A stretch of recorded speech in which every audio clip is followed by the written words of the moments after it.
அண்ணே கொஞ்சம் பார்த்து பேசுனே. புனிதாவை பத்தி இப்படி எல்லாம் பேசாதீங்கண்ணே. அவ எதுக்கு என்ன ஏமாத்த போறா? தெரியுமே, புனிதாவை பத்தி யாராவது உங்ககிட்ட ஏதாவது சொன்னாங்கன்னா அப்படியே உனக்கு பொங்கிட்டு வந்துடும். எனக்கு நல்லா தெரியும். அது தெரிஞ்சிருந்த நான் இதை சொல்றேன்னா ஏன் சொல்றேங்கிறத நீ தான் யோசிக்கணும். ஏமா, நான் புனிதாவை குறை சொல்ல மாட்டேன். அது பாவம், சின்ன பொண்ணு. ஆனா தேன்மொழி இந்த விஷயத்துல திட்டம் போட்டு உங்க 2 பேரையும் ஏமாத்திருக்கிறான்னு சொல்றேன். ஆச்சு, என்ன நீ பாட்டுக்கு அடுக்கிட்ட போற? ஆதாரமே இல்லாம நீ என் தங்கச்சி தேன்மொழி மேல பழிய போடுற. இதுல ஏதோ ஒரு குழப்பம் இருக்கு. என் பொண்ணு நிச்சயமா எனக்கு தெரியாம எந்த காரியமும் பண்ண மாட்டா. அது உங்க எல்லாருக்குமே தெரியும். ஒத்துக்கிறமா? நீ சொல்றத நான் ஒத்துக்கிறேன். புனிதா அந்த மாதிரி செய்யற பொண்ணு கிடையாது. ஆனா தேன்மொழி அப்படி இல்லையே. சரி, உனக்கு புரியுற மாதிரி இன்னொரு விஷயத்த சொல்லுவா. இப்ப சரவணன் தெய்வான கல்யாணம் எந்த பிரச்சனை இல்லாம நல்லபடியா நடக்கணும் அப்படின்னா பரிகாரம் பண்ண வேண்டிய ஆளு யாரு? பண்ண வேண்டிய ஆளு யாரு? தேன்மொழி தானே? ஆமாண்ணே. அப்படி சொல்லி தானே புனிதாவை தான் கூட பரிகாரத்துக்கு கூட்டு போயிருக்கிறான். ஆனா அங்க என்ன நடக்குது தெரியுமா? பரிகாரம் பண்றது புனிதா தான். அண்ணா என்னென்னமோ சொல்றீங்க. புனிதா இதெல்லாம் என்கிட்ட சொல்லவே இல்லையே. தேனு தானே பரிகாரம் பண்றதா சொன்னா. அது அவ தப்பு இல்லம்மா. உன்கிட்ட பொய் சொல்ல வச்சிருக்கிறா புனிதாவை. யாரு? தேன்மொழி. ஐயோ, அந்த மாதிரி அவ மனச கலைச்சு குழப்பி இருக்கிறா. சரி, நான் சொல்றதுல உனக்கு நம்பிக்கை இல்லையா? உங்களுக்கு நம்பிக்கை இல்லையா மாப்ள? சரி, மாப்பிள்ளைங்க சரவணங்க, மாப்பிள்ள சரவணனை கூப்பிட்டு நீ இந்த விஷயத்தை பத்தி கேளு. அவனுக்கு இத பத்தின உண்மை முழுசா தெரியும். அவன் மட்டும் நான் சொல்றத உண்மை இல்லைன்னு சொல்லட்டும். அப்புறம் பேசிக்கலாம். கூப்பிட சரவணா. மா வா. இதோ வரமா. சீக்கிரம் வா. வரட்டும். என்னம்மா? சரவணா, உன் மாமா என்னன்னு சொல்றாரு? அவர் சொல்றதுலாம் உண்மையா? மாமா என்ன சொன்னாரு? ஐயோ, இது அகில உலக மகா நடிப்புடா சாமி. ஏன் மாப்பிள்ள உசுருக்கே கண்டோன்னு அந்த ஜோசியக்கார சொன்ன. நீ உண்மையை சொல்லு.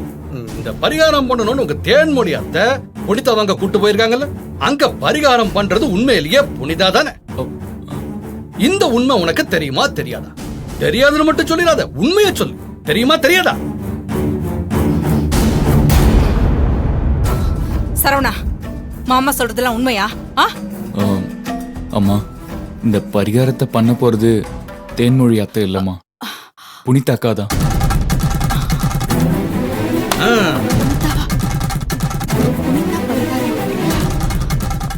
இது எனக்கு தெரியுமா? டேய், என்னடா நினைச்சிட்டு இருக்கீங்க எல்லாரும்? எதுக்கு என்கிட்ட இந்த ஒளிவு மறைவெல்லாம்? அக்கா பரிகாரம் பண்ண போறது அப்பாவுக்காக தான். அதனாலதான் என்ன பரிகாரம் பண்ண போறாங்கிற விஷயம் உங்களுக்கு தெரியக்கூடாதுன்னு அந்த ஐயா சொல்லிருக்காங்க. உங்ககிட்ட இதை சொல்ல முடியாம அக்கா எவ்வளவு கஷ்டப்பட்டாங்க தெரியுமா? சரி, இருக்கட்டும் மாப்ள, நான் ஒத்துக்கிறேன்.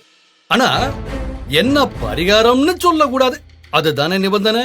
பரிகாரம் செய்ய போறது யாரு அப்படின்னு சொல்லக்கூடாதுன்னு ஏதாவது நிபந்தனை இருந்துச்சா? ஆமாண்ணே, கரெக்ட் தானடா. மரகதா, இப்ப புனிதா பண்ணிக்கிட்டு இருக்கிறாளே ஒரு பரிகாரம், அது லேசுப்பட்டது கிடையாதுமா. பயங்கரமானதா, ரொம்ப கஷ்டமானதா. இந்த உண்மை தெரிஞ்சிருச்சுன்னா நீ அங்க புனிதாவை வரவிடாம தடுத்துட வேண்டியதான். தேன்மொழி புனிதா கிட்ட சொல்லி உன்கிட்ட பொய் பேச வச்சு அவளையும் நம்ப வச்சு கூட்டு போயிருக்கிறாமா. அது மட்டும் கிடையாது, இன்னொரு விஷயமும் இருக்குது. இந்த பரிகாரம் சொன்ன ஆளை பார்க்க போனது, அப்புறம் இந்த பரிகார பூஜைக்கெல்லாம் ஏற்பாடு பண்ணது, இதுக்கெல்லாம் பின்னாடி இருக்கிற பெரிய மூலக்காரன் யாரு தெரியுமா? கபில. மடி, எல்லாத்துக்கும் சேர்த்து எல்லாரும் சொல்ற பேச்சையும் கேட்டு நம்பி அங்க நம்ம பொண்ணு புனிதா என்ன கஷ்டப்பட்டுக்கிட்டு இருக்கிறாளோ, என்ன செய்யறாளோ நினைச்சாலும் எனக்கு பதறுதுமா. அண்ணே வாங்கண்ணே போலாம். அங்க அப்படி என்ன நடக்குதுன்னு பாத்துடலாம். வாங்கண்ணே. அம்மா ப்ளீஸ்மா, இப்ப போகாதீங்கம்மா. எதுவா இருந்தாலும் அக்கா வீட்டுக்கு வந்த உடனே பேசிக்கலாமா? இப்ப நான் உங்களை போக விட மாட்டேம்மா. நீங்க போய் அந்த பரிகாரத்தை பார்த்தா அக்கப்பட்ட கஷ்டம் எல்லாமே வீணா போயிடுமா. கையெடு சரவணா, கையெடுன்ட்டேன். அங்க புனிதா கஷ்டப்பட்டுட்டு இருக்கா. என்னால இப்ப இங்க நிம்மதியா இருக்க முடியுமாடா? இது எனக்கும் என் பொண்ணுக்கும் நடுவுல நடக்கிற விஷயம். இதுல யாராவது குறுக்க வந்தா நான் சும்மா இருக்க மாட்டேன். அவ்வளவுதான். அண்ணே வாங்கண்ணே போலாம். இரு, நானும் வர, அவசரப்படாத. நீங்க அங்க வந்து உங்க தங்கச்சிக்கு சப்போர்ட் பண்ணி பேசுவீங்க. அங்க கஷ்டப்படுறது என் புனிதா. பரவாயில்ல, நான் பாத்துக்கிறேன். அம்மா அம்மா அப்பா என்னப்பா, போங்கப்பா. அம்மாவை போய் போக வேண்டாம்னு சொல்லுங்கப்பா, ப்ளீஸ்ப்பா. அம்மா மட்டும் அங்க போனாங்கன்னா பரிகாரம் எல்லாமே கெட்டு போயிரும்பா. அப்பா, அக்கா பட்ட கஷ்டம் எல்லாமே வீணா போயிரும்பா. இருடா என்ன கொஞ்சம் யோசிக்க விடு. இத பார், யோசிச்ச ஒரு வழி கிடைக்கும். கொஞ்சம் பொறுமையா இரு.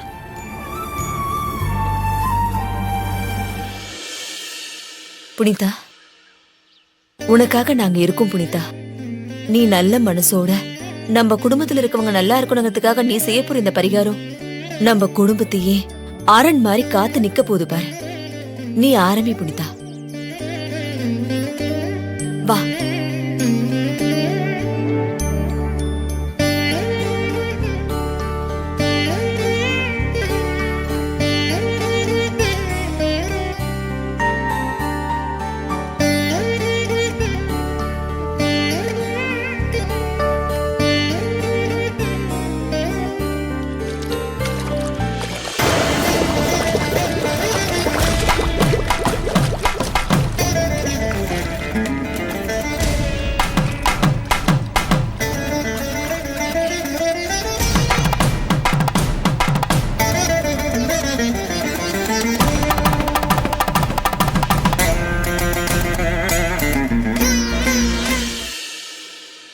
வாமா, போங்க போங்க, முன்னாடி போங்க.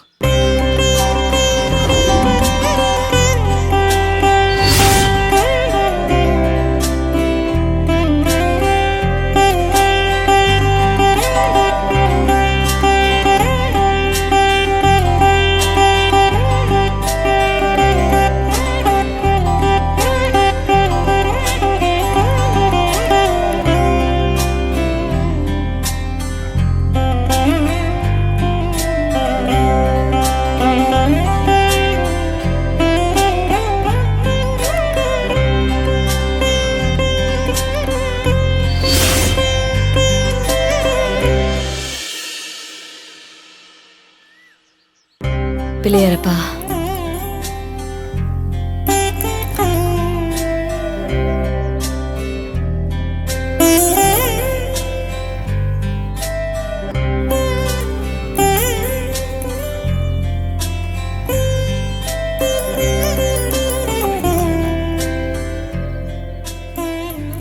உன்னை நம்பிதான் உன் சந்நிதிக்கு வந்திருக்கேன்.